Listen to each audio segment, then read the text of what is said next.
रूमाल। आज सासू माँ की 13वीं है। मेहमानों के बीच उदासी ओढ़कर नकली आंसू बहाते हुए बहू संजना अब उकता गई थी। एक ननद को छोड़कर बाकी सभी मेहमान जा चुके थे। अब उसे इंतजार था सास की विरासत में छोड़ी हुई चीजें देखने का।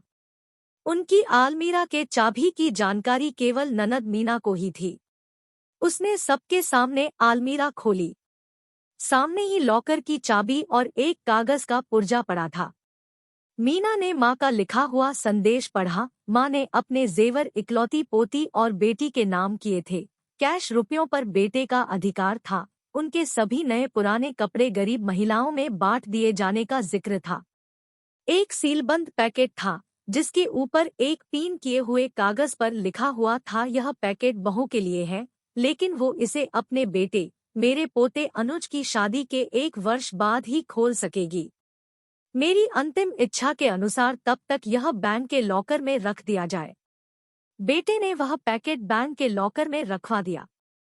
दिन गुजरते गए। 6 महीने बाद अनुज की शादी हो गई। सगाई पहले ही हो चुकी थी। बहू आराधना के घर में आते ही संजना ने कुछ राहत महसूस की। अब वो अपना ध्यान अपने पति और अपने स्वास्थ्य पर ही देना चाहती थी। वह बात बात पर बहू को निर्देश देती, लेकिन आराधना उसके कहे को एक कान से सुनकर दूसरे से झटक देती। सास की कही हर बात का उल्टा जवाब देती। धीरे धीरे उसने सास को रसोई से बेदखल कर दिया। समय गुजरता रहा और संजना हालात से समझौता करती गई।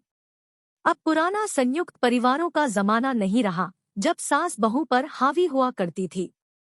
आज की बहुएं सास को अच्छा होने का मौका ही नहीं देती, बल्कि ऐसा माहौल पैदा कर देती है जिससे उसे बुरा साबित किया जा सके और मौका मिलते ही पति को लेकर उड़ जाती है। गई सदी के इतिहास के वे पन्ने जब सास बहू पर हावी हुआ करती थी, आज की बहुओं ने फाड़कर फेंक ही दिए हैं। सास कितनी भी पढ़ी लिखी और समझदार हो, लेकिन बहू स्वतंत्र ही रहना चाहती है और इसके लिए जाल बुनती ही रहती है और सास का नाम ही परिवार की सूची से मिटा देना चाहती है। उसने भी तो यही किया था न अपनी सास सुमित्रा के साथ।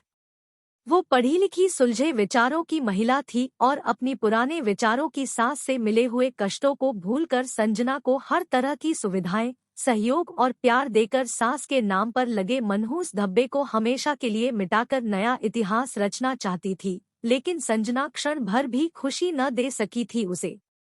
आज उसे सास की बहुत याद आ रही थी। तभी सामने लगे कैलेंडर पर उसकी निगाह पड़ गई। 2 दिन बाद ही बेटे बहू की शादी की पहली वर्षगांठ है। सास की वसीयत के अनुसार 1 साल पूरा हो चुका था। तीसरे दिन ही वो बैंक जाकर लॉकर से अपने नाम का पैकेट निकलवा कर ले आई। मन में उथल पुथल मची हुई थी कि आखिर उसे सास ने क्या दिया होगा। बेटे बहू के इधर उधर होते ही उसने वो पैकेट खोल दिया। अंदर सास के तह किए हुए लगभग 1 दर्जन पुराने रूमाल थे और एक दूसरा पैकेट भी था। देखकर अचानक उसकी आंखें एक सवाल लिए सिकुड़ गई। साथ ही पिन किए हुए कागज पर लिखे शब्द पढ़ने लगी बहू, ये वे रूमाल हैं जिनसे मैं बेटे का विवाह होने के 1 साल बाद से मृत्यु पर्यंत आंसू पोंछती रही। पढ़कर उसकी आंखों से अविरल आंसू बहने लगे। रोते रोते उसने दूसरा पैकेट खोला। उसमें उतने ही बिल्कुल नए रुमाल थे और वैसा ही कागज का टुकड़ा पिन किया हुआ था। उसे कहीं से सास की आवाज सुनाई दी, बहू रो रही हो ना? ये रुमाल तुम्हें अपनी अंतिम सांस तक आंसू पोंछने के काम आएंगे। और उसने एक रुमाल उठाकर अपने आंसू पोंछ लिए।